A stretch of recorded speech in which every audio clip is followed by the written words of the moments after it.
इसके लिए एक लंबी यात्रा करनी पड़ी है, आज़ादी की यात्रा। इस यात्रा में हजारों लाखों लोगों ने अपनी जान की कुर्बानी दी।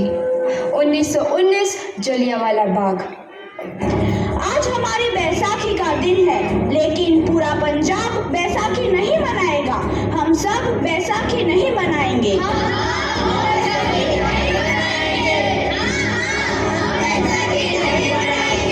जब तक हम अंग्रेजों को भारत से बाहर नहीं निकाल देते, पूरा पंजाब बैसाखी नहीं मनाएगा। अच्छा, तो तुम सब हमारा विरोध करता है। भाग जाओ यहाँ से, इसका अंजाम बहुत ही बुरा होगा। हम नहीं जाएंगे, तुम लोग जाओगे। हमें नहीं, तुमको भारत से भागना होगा। Soldiers fire!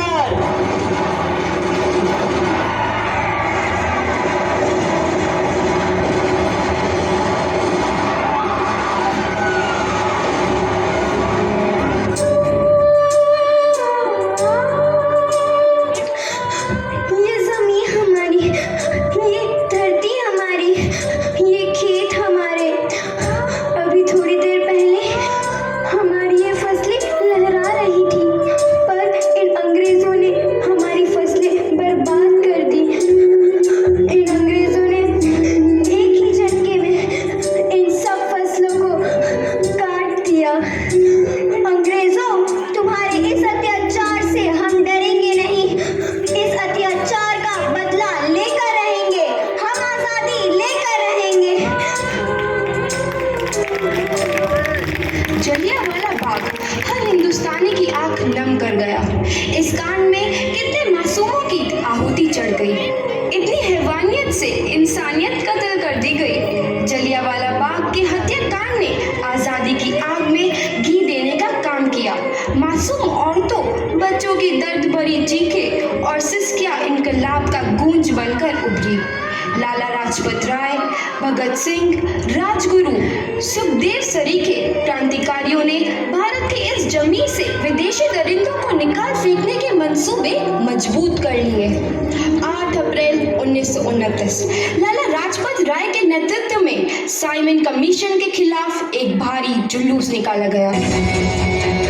Simon commission, Simon commission, Simon commission, Simon commission, Simon commission, Simon commission, Simon commission, Simon commission, Simon commission. बेवकूफ इंडियंस, तुमको हमारी बात समझ में नहीं आती। Stop this. साइमन कमीशन नहीं मानता।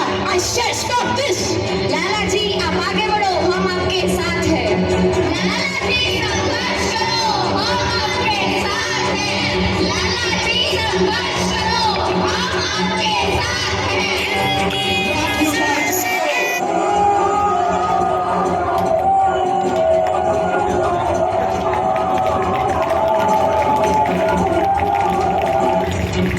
लाला जी को तो बहुत गहरी चोट लगी है, उनका सर फट गया है।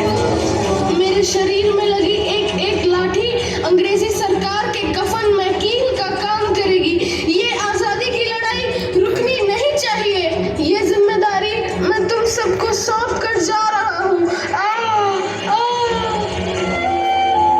लाला लाजपत राय की दर्दनाक मौत के बाद भगत सिंह, सुखदेव, राजगुरु वतन के इन मतवालों के खून में ऐसा उबाल आया जिसका सामना करना अंग्रेजी सरकार के लिए मुश्किल हो गया।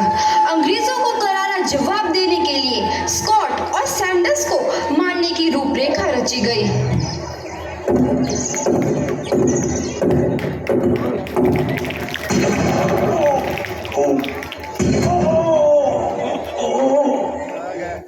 सैंडर्स मारा गया। चारों तरफ तहलका मचा था। दीवारों पर लिखा था, लाला जी की मौत का बदला ले लिया गया है। भगत सिंह समेत सभी वहां से फरार हो गए। 8 अप्रैल 1929 दिल्ली में ब्रिटिश सरकार की सेंट्रल लेजिस्लेटिव असेंबली की बैठक में 2 बम धमाके की आवाज सुनाई दी।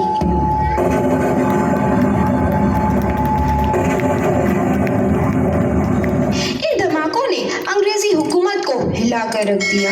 इस घटना को अंजाम देने वाले भगत सिंह, राजगुरु और सुखदेव ने अपने आप को अंग्रेजों के हवाले हवाले कर दिया। 1930 को अदालत ने अपना फैसला सुनाया। मुलजिम भगत सिंह, मुलजिम राजगुरु, मुलजिम सुखदेव को दफ़ा 121 और दफ़ा 302 के तहत ये अदालत तीनों को मुजरिम करार देती है और इस गुस्ताखी के लिए ये अदालत इन तीनों को सजाए मौत की सज़ा सुनाती है। सरफरोशी की तमन्ना अब हमारे दिल में है, देखना है जोर कितना बाजुए कातिल में है।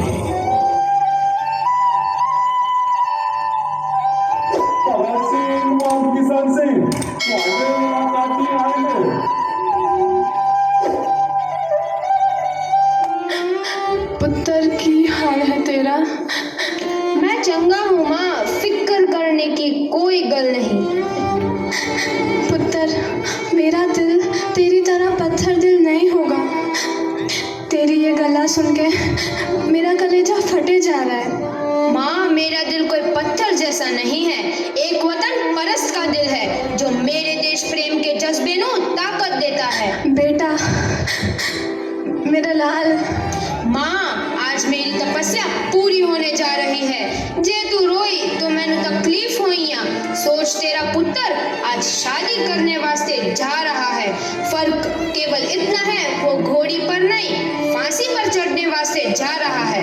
आज तू क्रांतिकारी की माँ है, कल तू एक शहीद की माँ होगी। माँ, पुत्र भगत, तू इतनी छोटी उम्र में हम सबको छोड़ के चला जाएगा? तूने जिंदगी में देखा ही क्या है पुत्र? मैंने अपनी माँ देखी है, जिसने मुझे एक ही बात बताई है कि बेटे, अपने देश के लिए एक बार मरना 100 बार जन्म लेने के बराबर होता है। अच्छा माँ, अब आशीर्वाद दे, आखिरी बार विदाई लेने का समय आ गया है। भगत, मेरे लाल।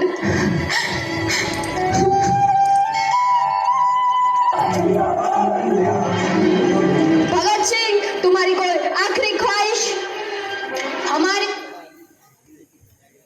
हाथ खोल दिए जाए। हम तीनों दोस्त एक दूसरे से गले मिलना चाहते हैं। इनके हाथ खोल दिए जाए।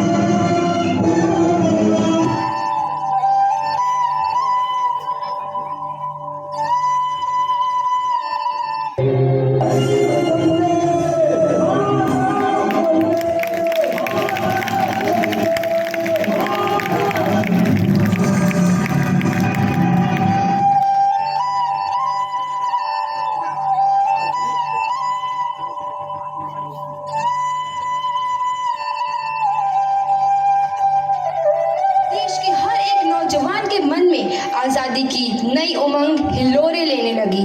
अंग्रेजों भारत छोड़ो का नारा जोर पकड़ रहा था। सबने एक आजाद भारत का सपना देखना आरंभ कर दिया था। हर कोई अपने अपने ढंग से इस महायज्ञ में अपनी आहुति दे रहा था। सुभाष चंद्र बोस, रानी लक्ष्मीबाई, तात्या टोपे और मंगल पांडे जैसे शहीदों की कुर्बानी रंग लाई। 15 अगस्त 1947 को भारत आजाद हुआ।